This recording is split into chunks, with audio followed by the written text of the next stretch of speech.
name's Ned Goldberg. I'm 72 years old. I was born in Cincinnati, Ohio. I grew up in Cincinnati. Both of my parents were born in Cincinnati, Ohio. I grew up in a small neighborhood. I think it was a third Jewish, a third Catholic, a third Protestant. Lots of kids on the streets. Parents, everybody knew everybody else. We knew all the kids on the street. My parents knew everybody. We had 4 sets of cousins living on the street behind us. And it was a pretty stable, fun kind of place. I'm the oldest of 3 children. I have a sister, Elaine, 3 years younger. I got a brother, Brian, 8 years younger than me. I was the only one of my close friends to have a little brother. And so when my little brother came along and I was 8 years old, all the other guys in the neighborhood would come over to play with my brother, Brian, because they didn't have little brothers. They just had little sisters. I remember I was about 6. My dad found a box turtle, and my dad found the box turtle, brought it home. I think he had a couple of them got away, but I got interested in that. So my grandmother was always doting over us. She was always making up stories about us, that if we got an A in a class, or we took like what now would be the test for Ben Franklin, we had a kind of school like that. You know, if we passed the test, then my grandmother would tell her sister-in-law, we were the only kids in the class who passed, or we got the highest score. Or my grandma was always making up lies about me and my brother and my sister, that we were the best, we were the smartest, we were the best looking. But the best story, speaking about my grandmother, and I can go on to lots of stories, was my grandmother said, "What fraternity are you in?" And I told her, and she says, "You have fraternity," and I said, "You know, and I have to buy a jacket." She says, "No, don't buy a jacket. I know a grandmother who's got a fraternity, you know, whose grandson's in a fraternity, who's now in college. I'm going to get you a fraternity jacket, okay?" So one Friday night we go to my grandmother's house, and she opens up the closet and she says, "I got a present for you." And she pulls out this beautiful fraternity jacket. The only problem was it was the wrong fraternity, okay? Everybody thought I was going to be a vet, okay? You know, because I had animals, and I think I was about, I'm trying to think, I had the rock shells, fossils, but I also had I had frogs and turtles and fish and things, and everybody thought I was going to be a vet, and I thought I was. And then one day our dog had some kind of digestive problem. We went to the vet. The vet examined the dog, stuck his finger up my dog's rear end, and I said, "I don't think so." I said, "That's it. I've changed my mind." When I started school, I thought maybe I'd be in research. I knew I wasn't going to be a doctor or a vet. I started out in sciences, and I didn't do that badly in sciences, but I lost my interest in sciences, and slowly I decided I wanted to go into social work school. What inspired you to get into social work school? Yeah. Just enjoying, feeling like I could build relationships with people, and I felt like I could help them. So it was building relationships with people, and so I got a lot of satisfaction out of doing that, and and it just kind of built. And by the same token, I've been very lucky. I've said this before, and it was going to come up somewhere in this video. People have heard me say it over and over and over again. There's only 3 things to life. Life is only 3 different things. It's the people you make relationships with, whether it's family or friends. It's the activities you enjoy doing in life, the things whether you do them by yourself or do them with people. And it's a philosophy about life that pulls it all together. And those are the only 3 things that matter in life. And if you lose one of them, okay, I mean, let's say the closest person in your life disappears, has an illness or something, or or you lose an ability to do something. Maybe a certain sport is your whole identity and you lose that ability, let's say. You have to either, if you don't create another ability, then it's your relationship with people who come back and help you. Or maybe if you lose that relationship that you can't replace immediately, it's some activity that helps you. But it's also your philosophy about life, and it doesn't have to be a formal religion or a formal practice of a religion. So it's those three things. And in my life, not that I've been religious or not that I conceived of life that way, but that's really what life is about. At age 36, turning 37, some of these agencies looked down on me because I was single at the time. And they figured he's 36, 37, he must be gay, okay? Must be gay. We don't want, this is the 1980s, we don't want a gay person. Whereas New Orleans, everything is counterintuitive in New Orleans, okay? In this case, they liked it because they needed somebody who was going to travel. So they liked the fact that I was single. Okay, so then I come to New Orleans. Ironically, Wendy had a hairdresser from New Orleans who I didn't know, but his best friend was my stockbroker in West Palm Beach. And this guy told Wendy about me, okay? So Wendy owed my agency some money. We had lent her some money. And so the first time Wendy came in my office, my secretary said, well, Wendy is here to see you. And Wendy was now working at the JCC. My agency had lent her some money. I didn't realize either of those things. And so Wendy came in and she was talking to me, and I'm trying to figure out, is she on my board? Is she a client of the agency? Is she working somewhere? I spent like half an hour with her. She's asking me questions. I'm still trying to figure where she fits in the whole thing. And as it turns out, she'd been dating a guy who was the director of the phys ed director of the JCC. She'd been living with him for a number of years, and they had broken up a few months before I came to town. So she was kind of meeting me on the rebound, and we started dating. And so the one thing I was an expert in at age 36 or 37, which was being single, okay, I was losing that credibility because I had met Wendy, and we were engaged within about 6 months of meeting each other. I was going to leave. I was going to take a job, and then basically said to me, I don't want you to leave. And so that was kind of his way of asking me to marry him without coming out and saying it, even though he should have known better. But then when I went... A romantic you are not. A romantic, and not only that, we went to get a ring, okay? And and we bought the stone separately from the setting, and I went to write the check for the stone, and I wrote the check, and I started sneezing incessantly,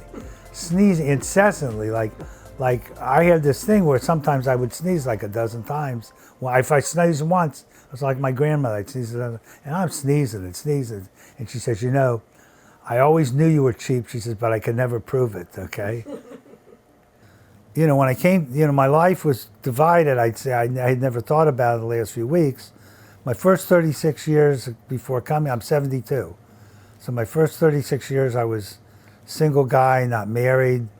As much as I thought about what kind of parent I might want to be, I wasn't a parent at all, and didn't necessarily, and I wasn't a husband or a parent.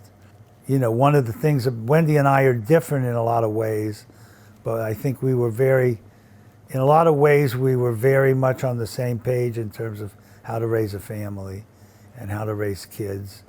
And we were very lucky in that we had jobs where we were able to have our kids in the same building.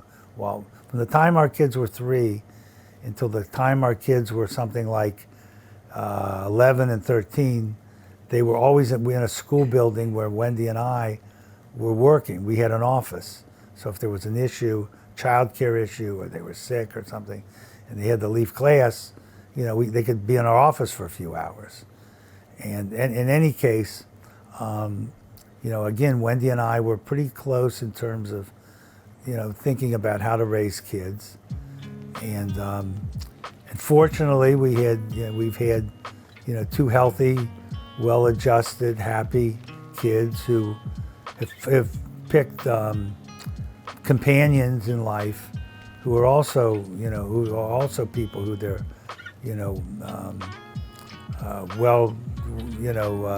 who they have good relationships with, who we love and adore, and that makes it easier because you could have children who you love and adore, and and hate your daughter-in-law or your son-in-law, or that sort of thing. And look, if we'd had a third or fourth, I can't tell you that they'd have been as happy, as healthy, and we could have given them as much time as we gave Adam and Jody. And what is a message you want to leave for your future grandkids? Well, I don't know if I'm going to get to know my future grandkids. I hope I do. I hope I'm around. But I just hope that anything I've saved for them, that I hope they're into rock shells and fossils, because they'll never run out of those. But I can't figure out if they're into electronics, they'll never understand me, or I'll understand them if I'm around. But no, it's my future grandchildren are going to have great parents, and hopefully, wonderful grandparents who, if whoever's around. So I'm Jody, Ned's daughter, and I have the privilege of, having known Ned my whole life and being raised by Ned, and you can only imagine what kind of eclectic childhood I had. I learned to fish by the time I was 2 years old. By 5, my dad took me on business trips. I was doing business at 5 years old. And he taught me so many amazing skills, like how to, support a whole hotbed of 30 turtles in our backyard, and how to make shell art, which has become one of my new hobbies in life. But to say that I was lucky is just an understatement. Everyone in my life knows about Ned. All my friends ask about Ned. They're like, when can I meet Ned? When can I have art by Ned? When can I have jewelry by Ned? He's just such a larger than life character, and is just such an inspiration for me, and has always been an inspiration for me in my life, my personal life and my professional life, as I've become a Jewish professional, largely because I watched as both of my parents were in the nonprofit world, but I watched as my dad put so much love and care into his job, into supporting Jewish children, and into being Jewish, and I feel so lucky. And Ned is a father to so many kids through JCRS, and a father figure to so many cousins, and he's incredible. And I feel so lucky that I get to be his daughter. And I can't wait for the next generation to know about Ned, to experience Ned, to learn all the Nedisms that there are out there. And I love you, Dad. You're one of a kind. Ned, what can I say about you that has not already been said? When I first met you and Wendy, I was sitting on this very couch in between the two of you, FaceTiming Jody. And I thought to myself, wouldn't it be nice to be a part of this family, a part of a family that is filled with so much love and fun and just like a zest for life. And I feel that sentiment really just epitomizes who you are, Ned. You're such a family man. When I think of what it's like to just be there for the next generation and to fill the lives of others with such fun stories and just like to really empathize and think of what's important to give to others, to be able to really spread the love and joy to generations. To generations to come. I really just think of you, and you know, I am really proud to be a part of your family, and to have met Jody, to really experience these years with you. So I love you so much, Ned, and the whole Goldberg family, and you know, thank you for letting me be a part of the experience with you all. So I met Ned, and as Ned said earlier, I had broken up with a guy that I was with for a while. And three different people had asked me if I knew Ned Goldberg. He had recently moved here. One was my hairdresser, one was a woman I work with, and then one was a friend, I think. I can't remember. Anyway, so I was like, oh no, but I'm going to have to meet this guy. And I worked at the JCC Uptown at the time, and his office was in the same building. And I had taken a loan from JCRS to go to graduate school. So the first time I met him, and he alluded to this, I went up to his office, and he was sitting down. And Ned has a very long torso and short arms and legs. And I remember walking in his office and thinking, God, this guy, he's like 6'4". That he was really tall, and he wasn't, but that's what I thought. So we had just a nice encounter because I knew his predecessor, and I introduced myself. And then a couple of weeks later, we actually met at the JCC pool, and we talked for like 3 hours. And I thought, oh, this guy seems really nice. And after that, we went on our first date. We went to this like wine bar. Of course, Ned didn't want to pay for dinner, you know. So we had wine and cheese. And then I quickly got to know him. And I think for our second date, I knew this great Chinese restaurant in New Orleans called Chinese Kitchen, and I said to him, oh, Ned, I know this great Chinese restaurant. I said, it's good and it's cheap, and you'll love it. And of course, I took him there, and I couldn't get him away from there. All he wanted to do was eat at Chinese Kitchen. And then we dated for third and fourth date, and I think it was quickly apparent that, you know, we were both, I was 29, almost 30. He was 36 or 7. And so I think it was, you know, clear we got serious pretty quickly, and then Ned told you that airport story, which was really funny because those were the days when your family could actually come to the gate, which you can't do that any longer. And I remember meeting his mother and his aunt, and they both like grabbed me like under my arm, and they're like, "Okay, let's go." And it was like it was just so funny. At first, I couldn't believe that so many people came to meet Ned. I was lucky if my parents even stopped the car on their way circling Kennedy Airport.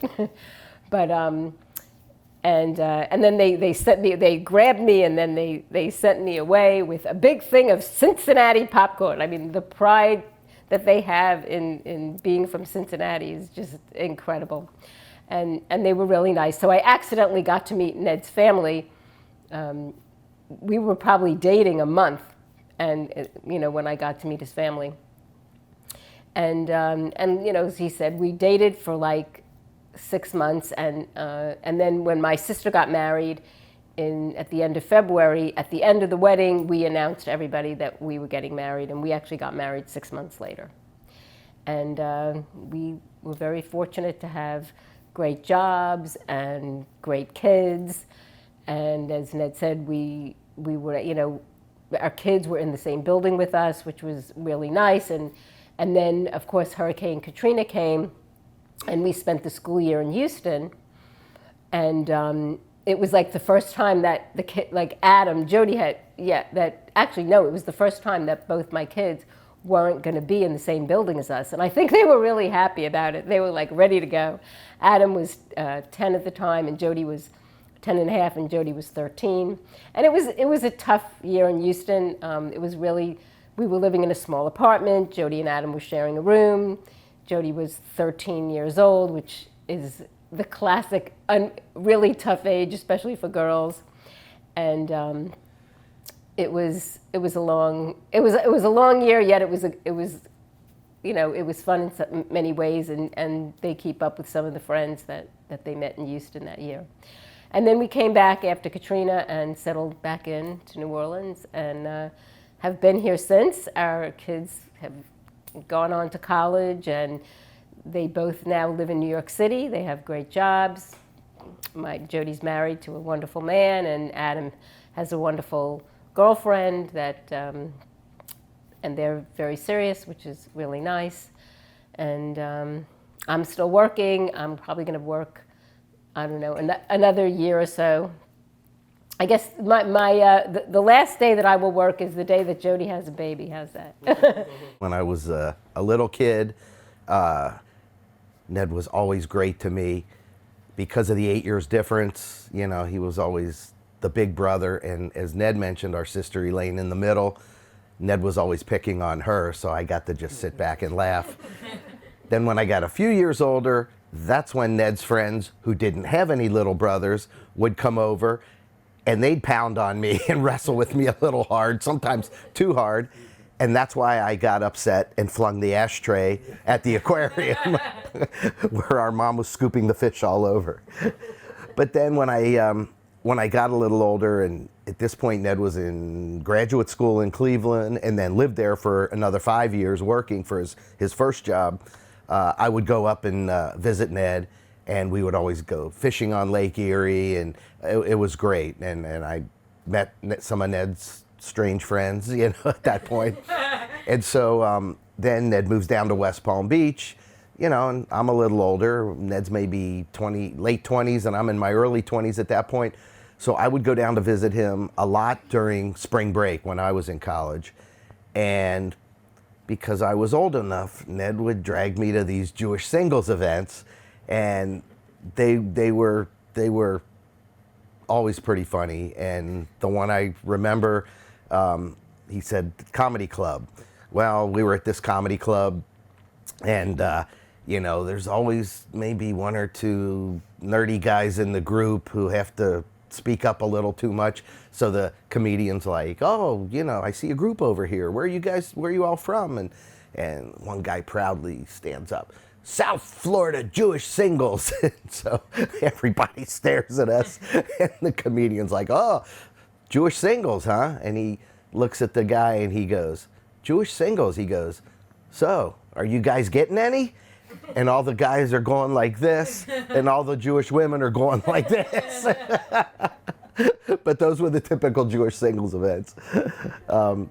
And Ned used to like take me on vacations with him when Ned was single and I was old enough, and it was great. I mean, we had always had so much fun, but I do have to say there are such things as low budget vacations, and then below that there were the Ned budget vacations. But nevertheless, we had such a good time. And I'll just wrap up by saying, on a more serious note, I must say this once a week to friends of mine, people we grew up with. I'm sorry, but I got this incredible lucky break in the career part of life, and I sometimes don't think what I do is very important, but I always tell people I do the fun and games in life. My brother does the important stuff. Always been, excuse me, always been that way. I'm sorry, always been that way.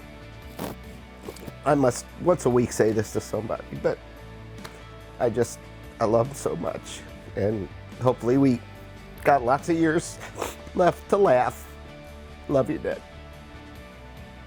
You know, as much regret as I may have in my life that I may never either know my grandchildren or get to know them as well as I want, I didn't think I was going to be a husband or a father, and I've had, you know, an incredible life, you know, and you know, nobody's enjoyed, you know, being a parent more than me, ever.